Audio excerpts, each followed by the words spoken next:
I will be making use of 4 yards of this beautiful material to make this two-piece. Let's get started without wasting much of our time. Here is a piece of fabric folded into two, and I'll be starting with the palazzo first, which I cut out the length of my trouser plus extra 8 inches. And the width is my hip measurement divided by 4 plus extra 6 inches. This is the elastic band that I'll be using, and it's about 2 inches in width. Starting with the elastic casing, which we said we'll be cutting together with the pant. That is 2 inches for the elastic casing in 2 places, that is 4. Then I added extra half an inch for the seam allowance, right? That's total of 4.5 inches, and I'm going to just take that across the fabric, that 4.5 inches. That line now is going to be the waistline. 4.5 inches for the elastic case. Marking my waist to hip measurement, which is 8 inches, you're going to be dropping the 2 inches for the elastic band. Coming to my hip line, I will be marking my hip measurement divided by 4. Then I'm going to add extra 2.5 inches to it. You can use 2 inches or even 3 inches, depend on how free you want your palazzo to be.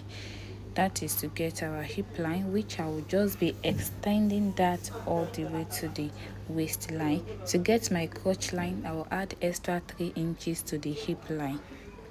3 inches to the hip line to get the crotch line, and on the crotch line I will be adding 3 inches as well for the crotch extension. Then I'll be making a curve from that crotch extension to the hip line. That is my waistline. You're going to be folding this on it like so to get your elastic casing, the elastic band casing, and you can see my waist to hip, that is 8 inches, then extra 3 inches for the crotch line and extra 3 inches for the crotch extension. Okay, whatever I have on this crotch line is going to be the width of my palazzo. Here I will be taking my full measurement. After getting my full measurement, I'll add extra 2 to 3 inches for the seam allowance. 2 inches is fine, but I used about 3 inches here. I will transfer what I have on the crotch line to the down part of this trouser. Mark it out, then I'm going to connect that to the crotch line. Then cut out the excess from the waist to the crotch line all the way down.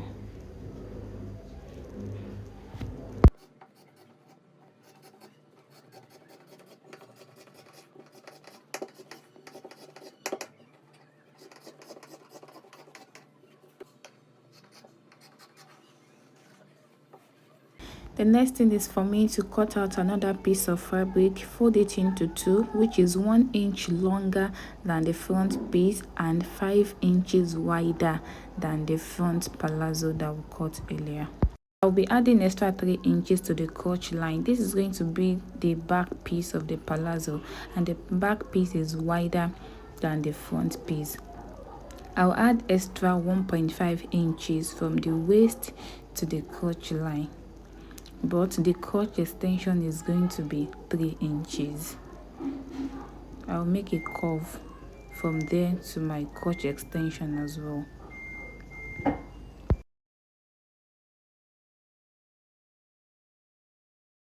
Then I'll come to the waistline and measure 1 inch down. For the front part of the palazzo, I'll be coming down by 1 inch and connect it to the side seam. To make the back piece wider, I'll come to the crotch line and be adding 2 inches at first, then I'll reduce it to 1.5, then to 1 inch, all the way to the hem. Make a slanted line all the way from the hem to the crotch line and cut out all the excess.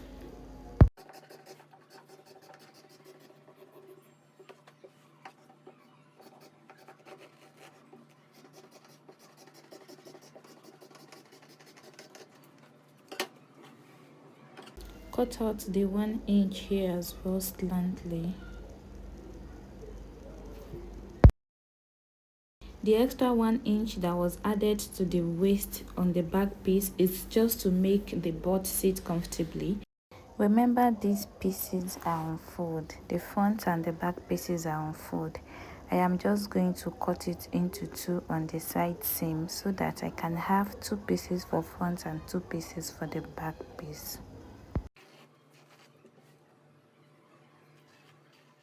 I am going to make a stitch on the crotch line for both the front and the back pieces. And also remember that this palazzo has 2 sides pocket, which I'll be marking 6.5 inches from the waist down on all the pieces. From the waist down 6.5 inches. To cut out my pocket, here is a piece of fabric folded into 2, which I'll be using about 8 inches for the width and the depth of the pocket to be 10 inches. And I'll cut out the excess and cut the pocket into 2 as well. We're going to cut out 4 pieces for this. The pocket will be placed on the right side of the palazzo. Don't worry, I'll show you how to go about it step by step in this same video. I'm going to cut out the excess here from the 6.5 inches length. Here I've joined the crotch line together and also close from the crotch line all the way to the hemline, and also attach one of the pocket. Now let's do the second pocket together. On the right side of the trouser, I'll be marking 4.5 inches down, which is going to be for the band, 4.5 inches on both sides, both the front and the back piece, 4.5 inches down. That is for the band, you remember. Then I'll be placing my pocket on it, the right side facing the right side. Then pin it together and take it to the sewing machine and stitch all the way down.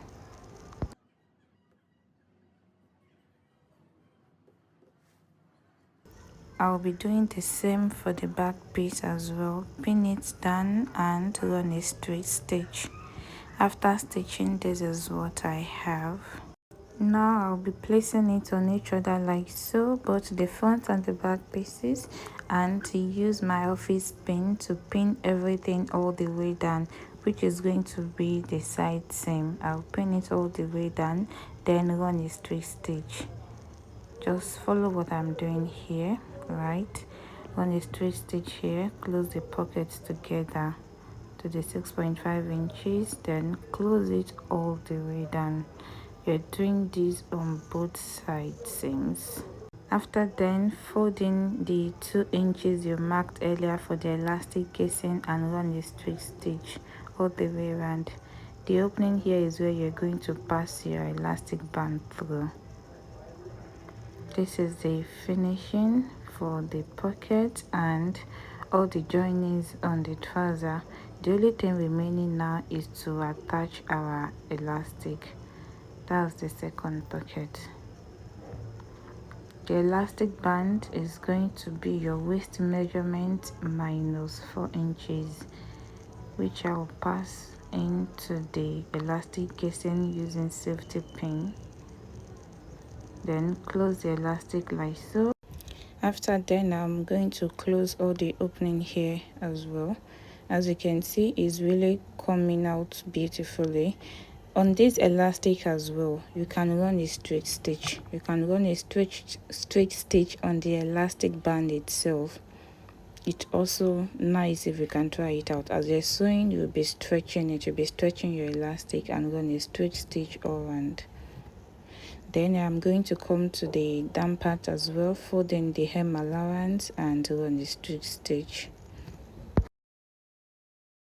Now let's cut the shirt. Here is a piece of fabric that I folded into 2 as well, and the length of this shirt is 25 inches plus extra 3 inches hem allowance. Coming to the shoulder line, I'll be marking my shoulder measurement divided by 2. That was 8 plus extra 2 inches. Then extra 1 inch again for the joining allowance. This shoulder is going to be wider than the normal shoulder. It's going to come down. It's going to enter into the sleeve line. Yes, it's going to enter into the sleeve. Then the armhole measurement is 18 inches divided by 2, that is 9 inches. I'm going to mark my bust measurement divided by 2 and make a straight line to the shoulder line. I am going to come here by 1 inch for shoulder slope. Then I am going to determine the midpoint here to create the armhole curve. But if you have a curve ruler, you can just place it on it and draw your curve. The extension on the bust is going to be the seam allowance, which was about 2 inches. Let's check. Yes, that was 2 inches for the hem or the seam allowance. Whatever I have there is what I'm going to transfer to the hip line to create the hip measurement. Then I'm going to draw a straight line to the bust line. Coming to the neckline, I'll be using 3 inches for the width of the neck, while the back neckline is going to be 1 inch in depth. The depth of the back neckline is going to be 1 inch, so we're literally cutting the back piece first. Then I am going to connect that to the shoulder slope. The line is going to be slanted from the shoulder slope to the neckline. Then I will start cutting from the neckline. After that, I am going to come to the shoulder slope and cut it out as well. Then I will cut out the rest part of the bodice.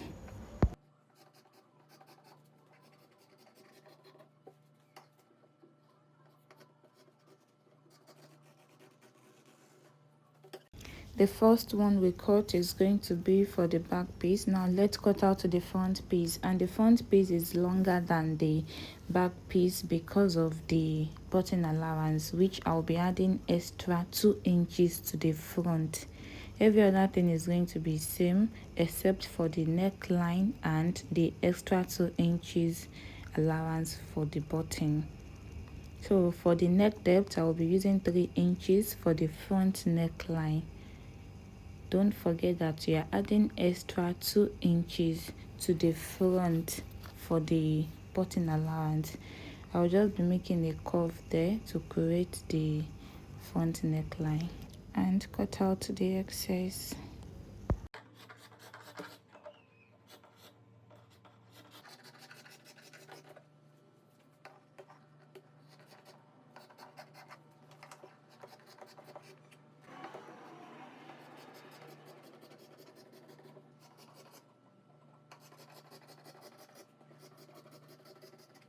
I will mark what I have on the armhole to cut out the armhole on the sleeve. And to cut out the sleeve, here are the 2 pieces of fabric that I folded into 2. The length here is 11 inches, 10 inches for the main sleeve and 1 inch for the hem allowance. Yours can be longer. I'll be making a curve just to get the armhole curve, then cut out the part that I do not need. I will double check the armhole again if it's accurate with what I have on the shirt. Then I'm going to make a notch. The width is 9 inches, 8 inches for the circumference and 1 inch for the seam allowance. Then I'll attach it to the bodice. The next thing I'll do is to open it up. The front piece, I'll be placing it on the back piece. Then take the office pin to pin it together on the shoulder, on both shoulders. Then take it to the sewing machine and run a straight stitch on both shoulders. After then, I'm going to come to the front and mark that 2 inches for the button allowance. Mark it all the way down, and I'm going to take in about 0.2 inch. Then fold it first, and the rest you're going to fold it to that 2 inches line you marked all the way down and run a straight stitch. You're folding ×2. I don't know if that makes sense. You'll make a small fold first, then the bigger one, but it will not pass that 2 inches line you marked all the way down. After that is done, this is what we have. Fold it tiny at first, then you make the bigger one on the 2 inches. The next thing is for me to take a measurement of the neckline. Take the measurement all the way around. Whatever I have is what I'll be using to cut out the collar. And I forgot to tell you that I've attached the sleeves as well. I'm going to place my fabric or the shirt on each other like this, use my pin to pin it and come up here by 2 inches to create a bit of curve on the side seams and blend it to the down part, and then cut it out. It's just to give it a little bit curve on the sides. Now I am going to cut out the collar. The length of the collar is going to be the length of your neck measurement plus extra 1 inch for the seam allowance. I'm going to fold in about half an inch like so, then fold it into 2 and place it all the way around on my neckline. I'll be using my pin to pin it all the way around before taking it to the sewing machine. Just follow what I'm doing here.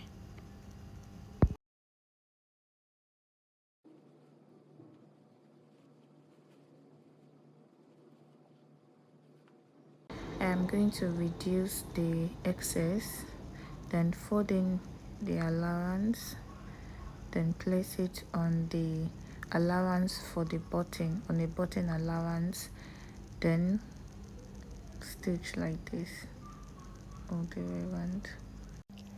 Now I have joined the collar. I top stitch as well on the right side all the way around to make it even more flat. Then I fix the buttons as well. The space in between the buttons is 3.5 inches, so 3.5 inches is the space in between each of the button, and I also fold in the allowance here. That's all for today's tutorial. If this is helpful to you, kindly like, share, subscribe to my channel for more sewing videos. Don't forget to drop your comments if you have any in the comment section below. Thank you so much for watching. See you guys in the next one, inshallah.